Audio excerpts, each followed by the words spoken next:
आपको बोला था, अगर किसी को नहीं समझ में आए तो आप ग्रुप में मैसेज कर देना, मैं एक बार फिर देता हूँ। कोई मैसेज नहीं आया तो मैं ये मान के चलता हूँ ये चीजें आपको अच्छे से समझ में आ गई। वही लड़का जो मिला था हम वो। हम तो हम भी आगे देखा है बढ़ते भाई। हैं। ठीक है, ये चैप्टर पूरे जीएनएम का सबसे इम्पोर्टेंट चैप्टर है, क्योंकि आपको केसीपी कई जगह देखने को जीएनएम। मिलता है। ठीक है, जीएनएम और मेडिसिन। तो अब क्या होगा यहाँ पे, जब ये अच्छा तीनों नॉलेज है। कॉन्फ्लिक्ट एक्ट करेंगे केसीपी के ऊपर, किडनी कलेक्टिंग ट्यूब्यूल के ऊपर, तो वहां पे होगा क्या, वो हम पढ़ने वाले हैं। और तो ठीक सर है, ये तो है। पहले तो वो सिचुएशन बना, वो सर्कमस्टांसेस बने जहाँ पे ये कॉन्फ्लिक्ट एक्ट किया, जिस सिचुएशन ने इस कॉन्फ्लिक्ट को प्रोवोक और किया। क्या बताया? अब कॉन्फ्लिक्ट आया, उसके बाद क्या होगा वो हम आज की क्लास से पढ़ना स्टार्ट करेंगे। तो बेसिकली क्या है, जैसे ही हमने सेकेंड लॉ में पढ़ा था, जैसे ही कोई सिचुएशन क्रिएट होती है, ठीक है, अनकॉमन सर्कमस्टांसेस क्रिएट होती है, तो वहां पे सबसे पहले होता है कॉन्फ्लिक्ट एक्टिव फेज, जितना हनीमैन कि सर का पहले वो कॉन्फ्लिक्ट पार्ट आके डाल लगा। डाल जैसे ही सर, कॉन्फ्लिक्ट किसी बॉडी पे एक्ट क्योंकि वो किया जो तो लिखे हैं वो कौन सा फेज स्टार्ट होता है, कॉन्फ्लिक्ट एक्टिव मतलब फेज। और उसमें क्या क्या चेंजेस वो होते हैं पक्का वो हम है, उससे पढ़ने ना वाले आगे है वो पीछे है, हैं। ड्यूरिंग फिक्स है कॉन्फ्लिक्ट वो एक्टिव चीज। फेज, सेल्स आपकी इन द मेडिसिन में अफेक्टेड डिविएशन भी हो केसीपी, सकता है, लेकिन तब जो during वो कर conflict दिए हैं वो active फिक्स है। phase, cells in the affected तो यही सब KCP बोल रहा है। proliferate ठीक है करो। proportionally to the intensity ये of the रियलमी conflict. किसका है? 1 घंटा बैठाए थे, 1 घंटा बैठा थे, समझा रहे अनम्यूट थे। कर दीजिए। Okay, okay, thank you. और वही सब बता रहे थे ठीक है, क्या कैसे कर सकते हो, अप्रोच क्या है, conflict active phase, देखना cells in पड़ेगा, the समझना affected पड़ेगा, KCP जीना पड़ेगा वो चीज, proliferate proportionally to the मतलब intensity उसी में of the खोना पड़ेगा। conflict. ये कहो कि घूम ले टहल लें और सब कर लें इसको थोड़ा बहुत तो नहीं, कुछ जीना पड़ेगा ये चीज। ओके, तो जैसे ही कॉन्फ्लिक्ट एक्टिव फेज आया, तो जो सेल्स हैं किडनी कलेक्टिंग ट्यूब्यूल में, वो बस कहीं जाते हैं यार, एक उनकी जाके जो पूछो सेल्स उनसे हैं कहीं जाते हैं। उन्होंने प्रोलिफरेशन करना बस चालू किया। अब कोई बताएगा कि यहाँ पे प्रोलिफरेशन क्यों हुआ।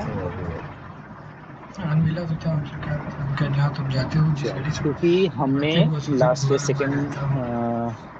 लॉ में पढ़ा था कि जो ऑर्गन्स और बॉस पर आ टिश्यू जाए तो बॉस से जाके हमारे पूछो कि लोअर किसके ब्रेन, पास जाऊँ क्या ब्रेन करूँ। स्टेम से बस कहाँ गए? और अच्छा वो सेरेबेलम साथ से में। कंट्रोल होते हैं, वहां पे रूल है कि कॉन्फ्लिक्ट एक्टिव फेज में सेल का प्रोलिफरेशन होता है। जाओ, इसलिए हम तो जैसे कहीं ही मीटिंग हो चुकी है इसकी। कॉन्फ्लिक्ट एक्ट किया, हमारे मैं जो सोचा था केसीपी अपने के लोगों के सेल्स पास हैं जाने के, उनके लेकिन नहीं बन नंबर पाया बढ़ने वो। चालू किए, उनमें एक तो प्रोलिफरेशन मेरे पास देखने क्या को है मिला। जानते हो, अब ये मैं जहाँ से आ चुका हूँ ना, प्रोलिफरेशन कितना तो होगा, यहाँ लोगों के पास ये कौन जाने के डिसाइड करेगा, ये वो आपका मुझे मिलता ही कॉन्फ्लिक्ट नहीं। डिसाइड करेगा।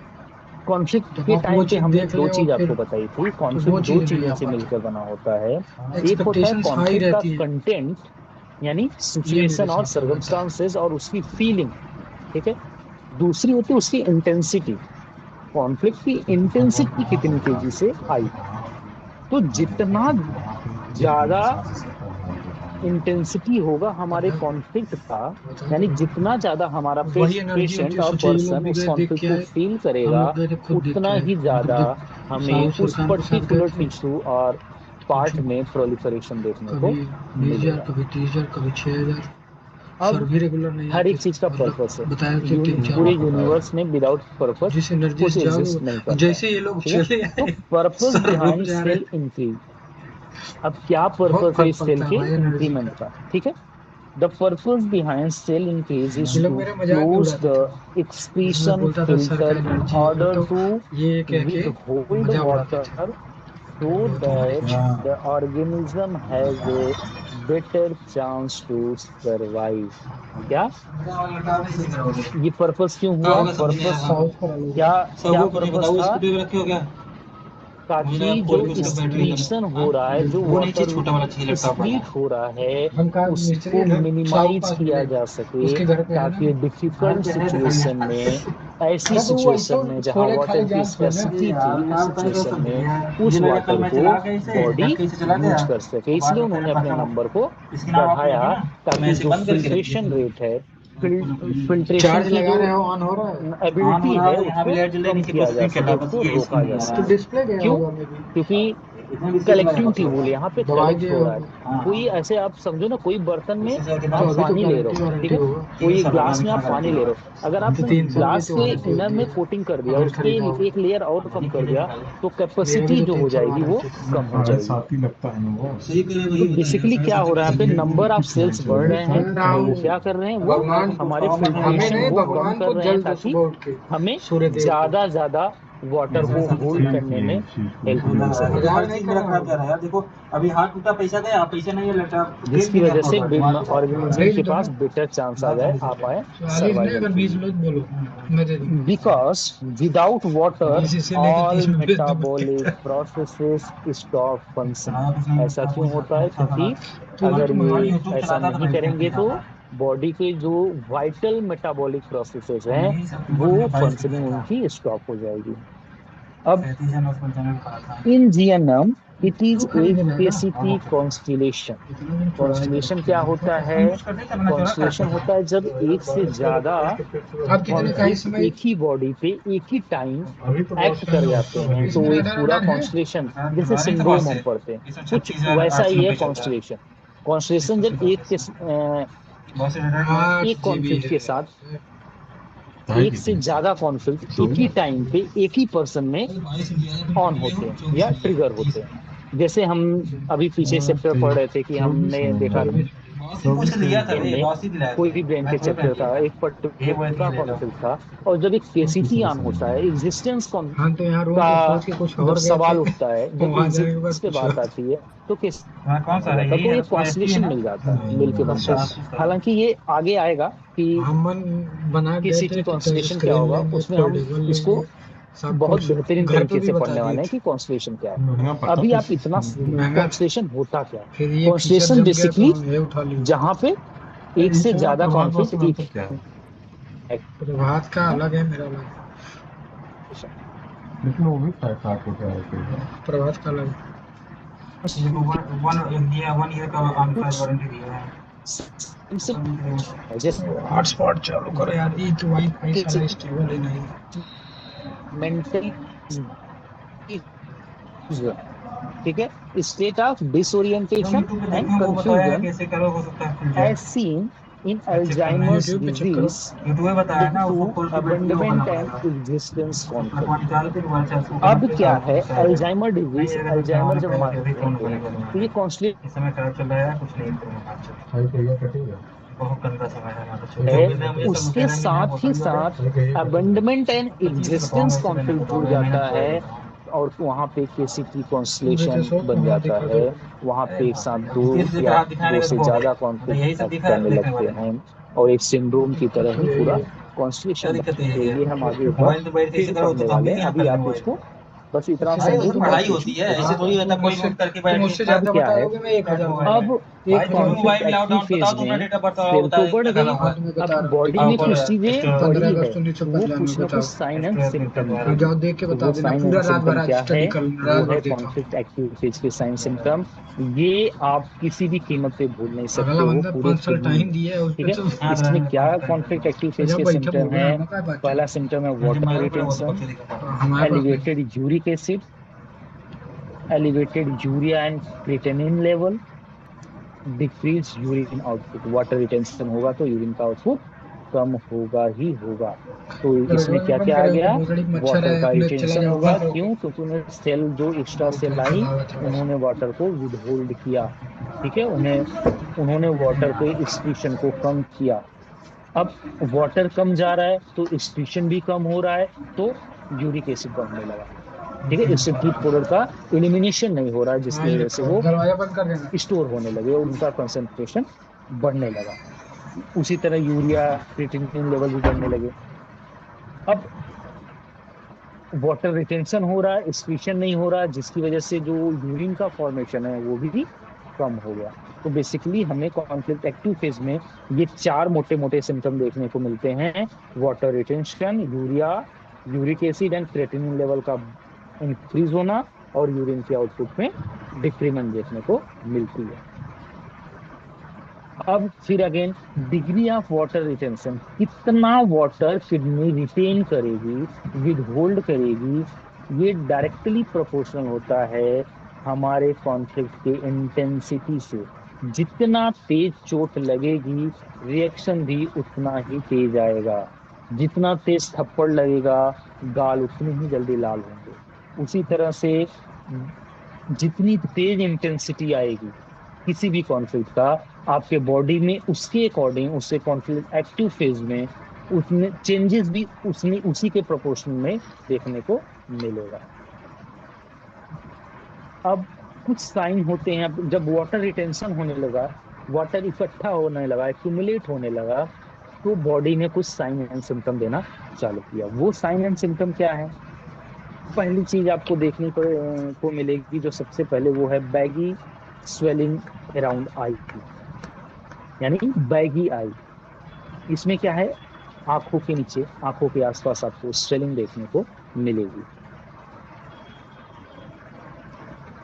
क्यों?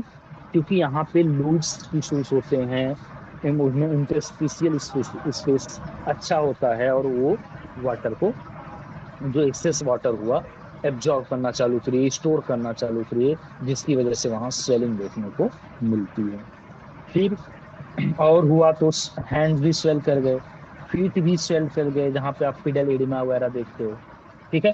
फिर एंकल्स, और फिर due to water retention, water accumulation inside the tissue, there is gain of weight, हमें वहां पे वेट गेन देखने को मिलेगा।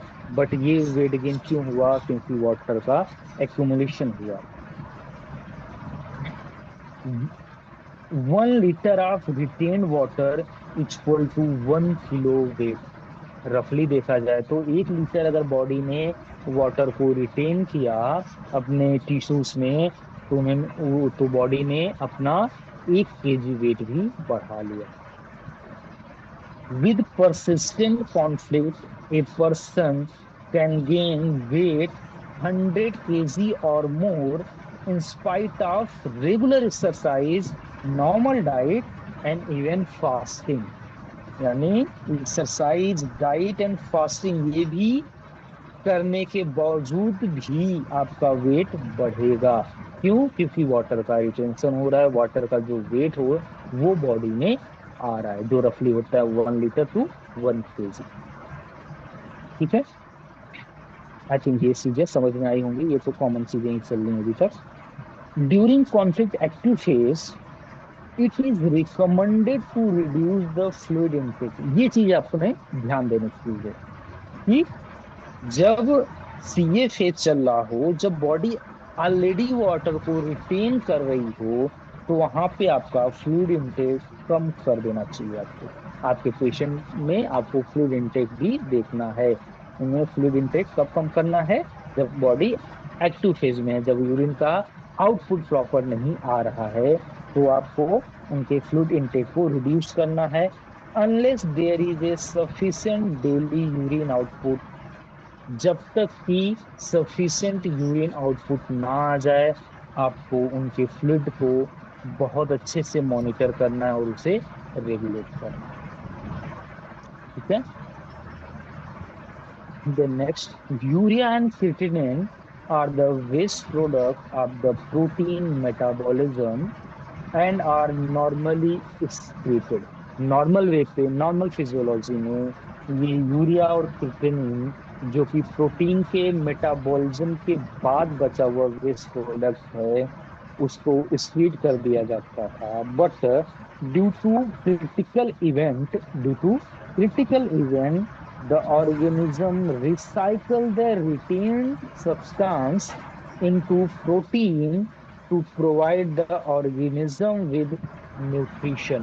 बॉडी के पास 2 टाइप की रिएक्शन हमेशा अवेलेबल रहती है, anabolism and catabolism. Body same constituent को एनाबोलाइज करके कोई तीसरा प्रोडक्ट बना लेती है, और कभी कभी तीसरे प्रोडक्ट को कैटाबोलाइज करके फिर से जो इनिशियल कंस्टिट्यूएंट है उसमें भी कन्वर्ट कर लेती है। और ये मेजर काम जो है हमारा लीवर करता है।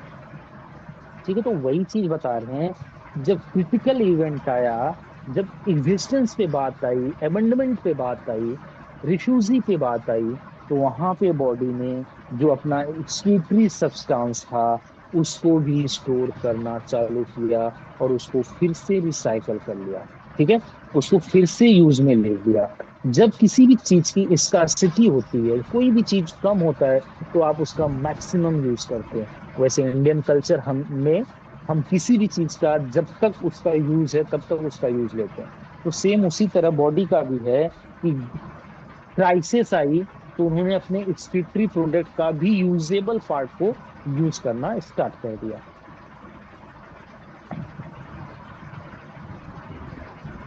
बिकॉज अभी ऐसा क्यों हुआ, कि ऐसा इवेंट क्यों आया, ये चीजें हुई ही क्यों आते, तो इसके लिए हम बोलते हैं because in biological term the conflict of being thrust out of the water environment means next to danger of dying out also a threat of starvation। जैसे कि हमने कल बात बताई थी कि ये कॉन्फ्लिक्ट शुरुआत कब हुए, ये शुरुआत हुई जब लाइफ फॉर्म ने वाटर बॉडी को छोड़ के लैंड पे आना स्टार्ट कर दिया। तो उनके पास जो सबसे बड़ी समस्या आई, एक आई खुद को हाइड्रेट करने की और दूसरी आई अपने न्यूट्रिशन की, अपने खाने पीने की। तो बॉडी ने फिर क्या मैनेज करना चालू किया, एक तो बॉडी ने वाटर को होल्ड करना चालू किया, दूसरा जो प्रोटीन कैटाबोलाइज होके हमारे वेस्ट प्रोडक्ट के फॉर्म में, अल्टीमेट प्रोडक्ट के फॉर्म में यूरिया एंड क्रिएटिनिन बना रहा था, अब बॉडी उसी यूरिया एंड क्रिएटिनिन को फिर से यूज करके उसको प्रोटीन के फॉर्म में यूज करते हैं। क्यों? ताकि हम स्टारवेशन से बच सके, ताकि हमारे पास जो न्यूट्रिशनल स्कार्सिटी आई है, जो क्रिटिकल इवेंट आया है, इसको झेल पाए, इसमें से निकल पाए। इसलिए रिवर्स प्रोसेस चालू हो जाता है। Particularly of dying from protein deficiency, सबसे बड़ा उस समय का जो सबसे बड़ा कॉज था, डेथ होने का जो सबसे बड़ा कॉज था स्टारवेशन में, उनको प्रोटीन की डिफिशियंसी हो सकती थी, जो कि जब वो वाटर बॉडी में थे तो उनके पास पर्याप्त खाना और खुद को हाइड्रेट करने के लिए पानी था। For this emergency situation nature create yet another survival program, which is to convert toxin into such as urea and creatinine into food to help the organism to overcome the crisis। ठीक है, मैं इस चीज को एक बार और repeat कर देता हूँ। जब लाइफ फॉर्म वाटर से लैंड पे आना स्टार्ट हुई, तो उस समय क्या होता है, उस समय जो लाइफ फॉर्म लैंड पे आई उसके सामने जो सबसे बड़ा चैलेंज आया वो दो चीजों का आया। एक तो वाटर की स्कार्सिटी आई, हाइड्रेट खुद को नहीं कर पा रहे हैं, ठीक है। दूसरा, खाएंगे क्या, न्यूट्रिशन क्या लेंगे, ठीक है, प्रोटीन कहाँ से मिलेगी।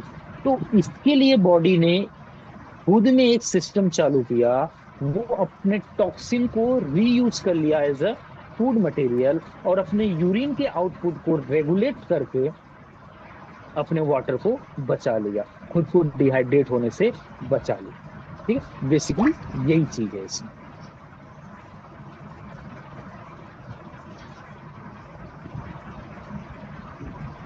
तो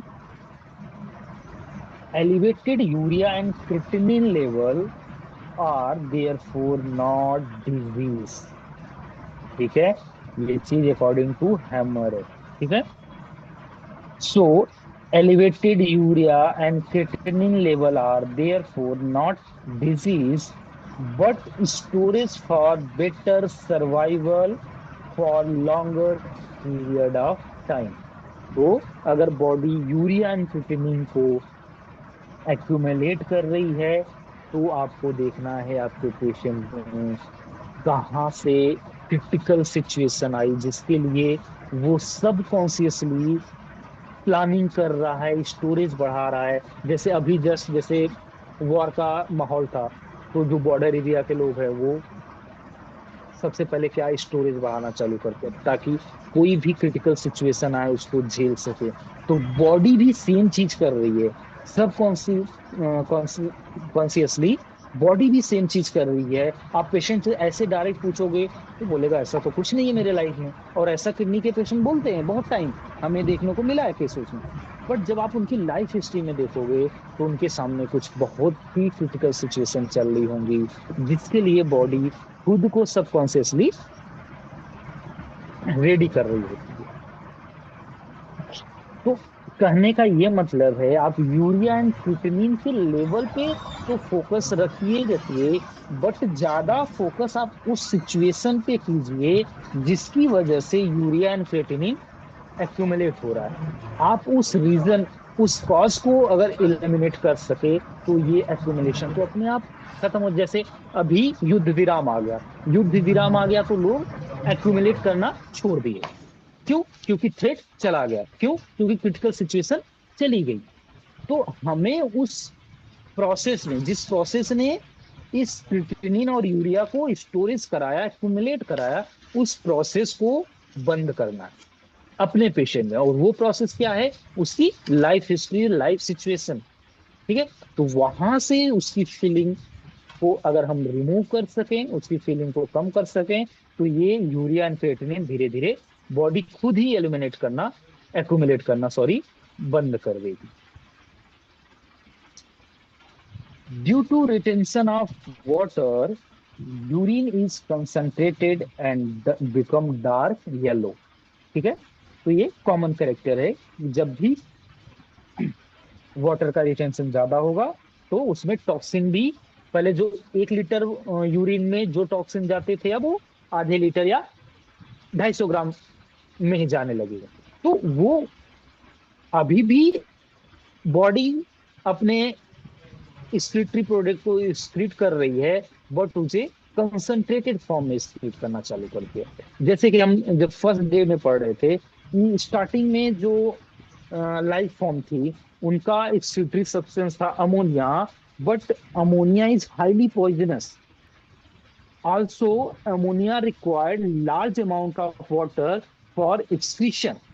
Then life form में खुद में कुछ बदलाव किए और उसी अमोनिया को यूरिया में बदलना चालू कर दिया by the process of ornithine cycle. ठीक है, फिर अब बॉडी को यूरिया मिला, लेकिन फिर भी यूरिया भी ज्यादा अमाउंट ऑफ वाटर मांगता है खुद को एलिमिनेट करने के लिए। यूरिया भी टॉक्सिक है बट अमोनिया से कम है।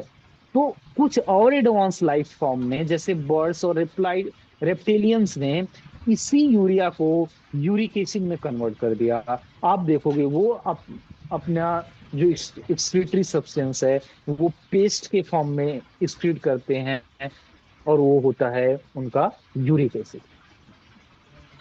तो उसी तरह से बस ये बेटरमेंट के लिए एक एडाप्टेशन है कि हम क्या एडाप्टेशन खुद में लाएं कि हम पहले से बेटर हो जाए। यही तो इवोल्यूशन भी है और यही हमारी बॉडी करती हुई आ रही है हमेशा से।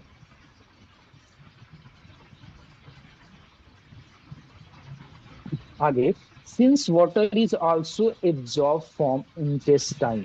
अब वाटर हर जगह से वाटर को ले लेके स्टोर किया जा रहा है, एक्यूमुलेट किया जा रहा है। तो जो इस इंटेस्टाइनल पार्ट में जो वाटर है उनको भी इंटेस्टाइन ने एब्जॉर्ब कर लिया, जिसकी वजह से हमारा जो स्टूल हुआ वो ड्राई हो गया और हार्ड हो गया। ठीक है, तो यहाँ पे आपको ये कॉमन सिम्टम मिलेगा, stool dry and hard. When more and more KCT involved, urine decrease drastically, causing oliguria. What is oliguria? Oliguria is a term given when daily urine output become in range 150 to 400 ml। ये data बहुत important है, ये आपको पता होना चाहिए कि आपका पेशेंट पर डे कितनी यूरिन एलिमिनेट कर रहा है। तो ये भी इस चैप्टर का इम्पोर्टेंट पार्ट है। ये नोट बहुत ही इम्पोर्टेंट है कि ओलिगोयूरिया कब है, जब हमारी लाइफ फॉर्म ने पर डे के हिसाब से 150 टू 400 ml यूरिन को एक्सक्रीट किया, तो वो रेंज आ गई oliguria and anuria. Anuria means absence of urine, means less than 50 ml per day. एक दिन में एक बॉडी में अगर 24 आवर्स में 50 ml से भी कम यूरिन बनाई तो उसे टर्म दे दिया जाता है एनयूरिया। तो आई थिंक आप समझ में आया होगा oliguria and anuria. Oliguria 150 to 400 in range and anuria less than 50 ml।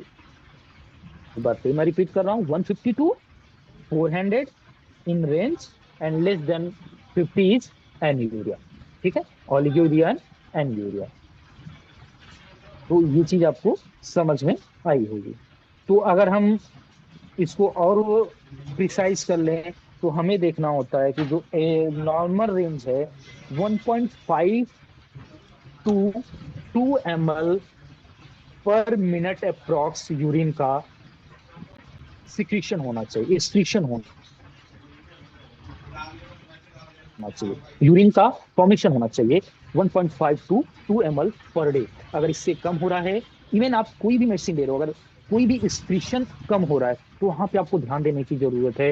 हो सकता है कि आपकी वहां मेडिसिन रॉन्ग डायरेक्शन में जा रही है। अगर आपके मेडिसिन के बाद एक्सक्रीशन बढ़ा है, वो कोई भी एक्सक्रीशन हो, तो एक लेवल तक, अब ऐसा नहीं कि एक्सक्रीशन हुए जा रहा है, अब यहाँ उसी पेशेंट की वाइटलिटी डिक्लाइन हो रही है और आप बोलो ये तो गुड सिम्टम है, नहीं, एक लेवल तक अच्छा होता है कि आपने मेडिसिन दिया और उनका एक्सक्रीशन बढ़ गया। ठीक है, तो वो एक गुड साइन था।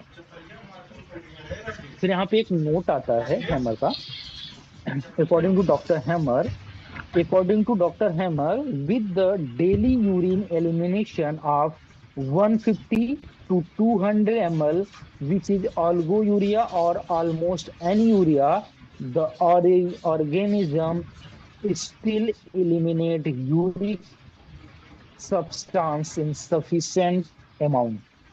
ठीक है, इसके बावजूद भी वो ऑर्गेनिज्म अपना जो एक्सक्रीशन है उसको सफिशिएंट अमाउंट में कर रहा होता है, क्योंकि किडनी के पास एक वरदान है, आप कर सकते हो, वो अपने एक्सक्रीटरी सब्सटेंस को कंसंट्रेटेड फॉर्म में भी निकाल सकती है, डाइल्यूटेड फॉर्म में निकाल सकती है। वो डिपेंड करता है आपके वाटर की अवेलेबिलिटी पे। जैसे अभी जो हमारी एरिया साइड है, जो इलाहाबाद का साइड, इधर भीषण गर्मी पड़ रही है, अभी बहुत ज्यादा गर्मी है, जिसकी वजह से ऑलरेडी बॉडी को उतना वाटर नहीं मिल रहा है। तो इस टाइम पे yellow urine is a common. ठीक है, तो यहाँ पे आप येलो यूरिन देख के एबनॉर्मलिटी ना समझिए, फिजियोलॉजिकल प्रोसेस है बॉडी का to conserve more and more water, to concentrate its eliminating substance or toxin substance and excreted out it। Then एक creatinine level, again ये punch line, but time not allowed, तो ये कल हम करेंगे। ठीक है, तो अब हम इसमें जीएनएम में कल करेंगे। इस पूरे चैप्टर में अगर आपको जरा सा भी कोई चीज ना समझ में आए तो प्लीज बता दीजिएगा, क्योंकि ये बहुत ही इंपॉर्टेंट चैप्टर है। ठीक है, तो अभी हम मेडिसिन देखते हैं। मेडिसिन में हम नेक्टमूर पढ़ रहे हैं। ठीक है, नेक्टमूर में हमने उसका फिजिकल, उसका नॉर्मल मेंटल, उसका रिवर्स रिपोर्टरी, ठीक है, ये चीजें हमने देखा था। रिवर्स रिपोर्टरी करते करते हमने कल कुछ मैनिफेस्टेशन के रूब्रिक्स देखे थे, जिसमें से एक और दो रूब्रिक बचे हुए हैं। वो थे कल जो नहीं हो पाया था, हमने स्टार्ट किया था बट टाइम ओवर हो गया था। डिलीजन, थीफ, रॉबर, रॉबिंग, पूरा रूब्रिक है डिलीजन, थीफ्स, रॉबर, रॉबिंग। ठीक है, ये क्या है, ये किस सिचुएशन में हमें मिलता है। अब जो रॉबर है ना, वो रॉबर शब्द बना है रॉब से, ROB। रॉब की जो मीनिंग होती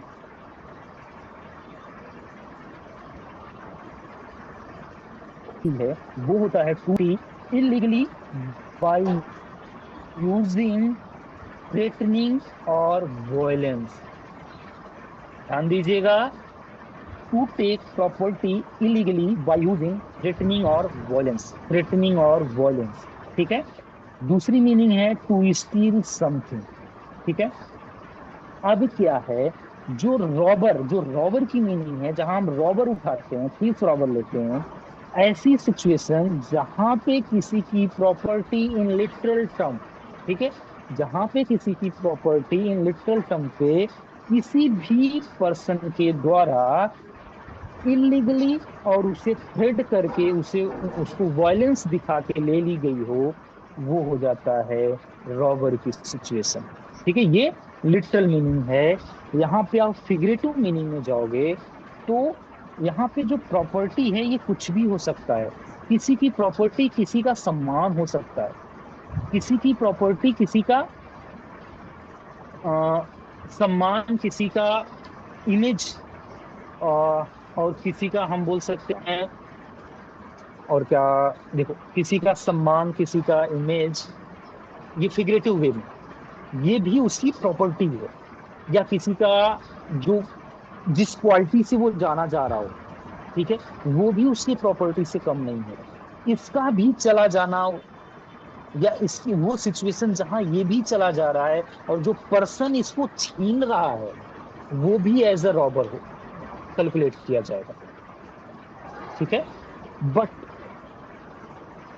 हम देखते हैं रॉबर बेसिकली क्या करता है, रॉबर आपको कम करता है, किसी भी फॉर्म में कम करेगा। वो आपसे कुछ ले रहा है, ठीक है, वो आपसे कुछ ले रहा है तो आपको कहीं ना कहीं किसी न किसी फॉर्म में कम कर रहा है। तो बट हम क्या देख रहे हैं, हम देख रहे हैं नेटम तो स्मॉल कहीं से है ही नहीं, स्मॉलर फीलिंग में तो है ही नहीं। तो यहाँ क्या कम कर रहा है, यहाँ नेटम्यूर में जो थीव्स रॉबर हैं वो नेटम्यूर को कम नहीं कर रहे हैं बल्कि डर में लेके जा रहे हैं, अल्टीमेटली डर में ले जा रहे हैं। तो नेटम्यूर डूम की रेमडी है, ठीक है, डिल्यूजन डूम की रेमडी है।